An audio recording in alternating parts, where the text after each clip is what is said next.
بسم اللہ الرحمن الرحیم۔ دوستو، اگر آپ کا کوئی بھی کام بہت عرصے سے اٹکا ہوا ہے اور آپ دعا کر رہے ہیں کہ اللہ تعالیٰ کامیابی عطا فرمائے، تو میرے بھائیوں بہنوں، اللہ کے فضل و کرم سے انشاءاللہ آپ کا جتنے بھی بڑے سے بڑا کام ہوگا، جائز کام ہو، وہ انشاءاللہ پورا ہوگا۔ بہت خاص عمل ہے۔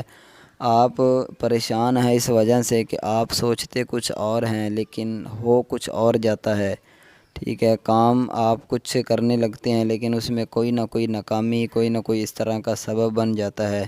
تو میرے بھائیوں، بہت خاص وظیفہ آپ لوگوں کو، اپنی بہنوں، اپنے بھائیوں کو بتانے والا ہوں۔ اگر آپ کاروبار کرتے ہیں، انشاءاللہ اللہ کے فضل و کرم سے اللہ تعالیٰ آپ کے اس کاروبار میں کامیابی عطا فرمائے گا۔ آپ کوئی بھی کام کرتے ہیں، جس طرح کا بھی کام ہے، انشاءاللہ یہ وظیفہ کرنے کی دیر ہے۔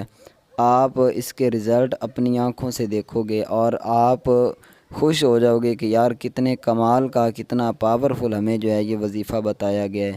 یہ میرے بھائیوں ایسے سمجھ لیں وظیفہ نہیں، بلکہ آپ لوگوں کو، اپنی بہنوں، اپنے بھائیوں کو ایک خزانہ دے رہا ہوں۔ بہت ہی خاص جو ہے یہ عمل ہے۔ تو آئیے اس وظیفے کی طرف چلتے ہیں، اس عمل کی طرف چلتے ہیں۔ قرآن پاک کی ایک بہت ہی ایک جامع صورت ہے بالکل ہی مختصر سی، لیکن اس کی پاور، اس کی طاقت بہت ہی زیادہ ہے۔ وہ کون سی صورت ہے؟ وہ صورت ہے فاتحہ۔ اس کی پہلی جو آیت ہے، ٹھیک ہے، سورۃ فاتحہ کی پہلی جو آیت ہے میرے بھائیوں بہنوں، پہلی آیت آپ نے اس کی بھی تلاوت کر لیں، ٹھیک ہے۔ الحمدللہ رب العالمین الرحمن الرحیم مالک یوم الدین ایاک، یہ والی جو آیت ہے نا، ایاک نعبد و ایاک نستعین، ٹھیک ہے۔ اب یہ والی جو آیت ہے، اول آخر درود شریف پڑھ کر اس آیت مبارکہ کو آپ نے 1100 مرتبہ پڑھنا ہے، ٹھیک ہے۔ 1100 مرتبہ، اس میں آپ کا اتنا وقت نہیں لگے گا۔ آپ جو ہے وہ یہ وظیفہ پڑھ کر دیکھ لیں، انشاءاللہ یہ چند منٹ، چند گھڑیاں آپ کی زندگی کو بدل کر رکھ دیں گی اللہ کے فضل و کرم سے۔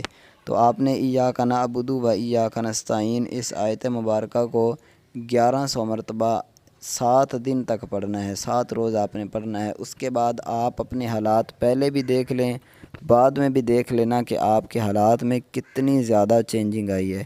مجھے امید ہے کہ انشاءاللہ آپ کو یہ ویڈیو، یہ وظیفہ بہت ہی پسند آئے گا اور اس کا بہت ہی اچھا آپ لوگوں کو رزلٹ ملے گا۔ میری دعا ہے اللہ تعالیٰ میرے تمام بہنوں بھائیوں کو ہمیشہ خوش رکھے، ہمیشہ آپ لوگوں کو سلامت رکھے اور آپ کی تمام پریشانیوں کو اللہ تعالیٰ دور فرمائے۔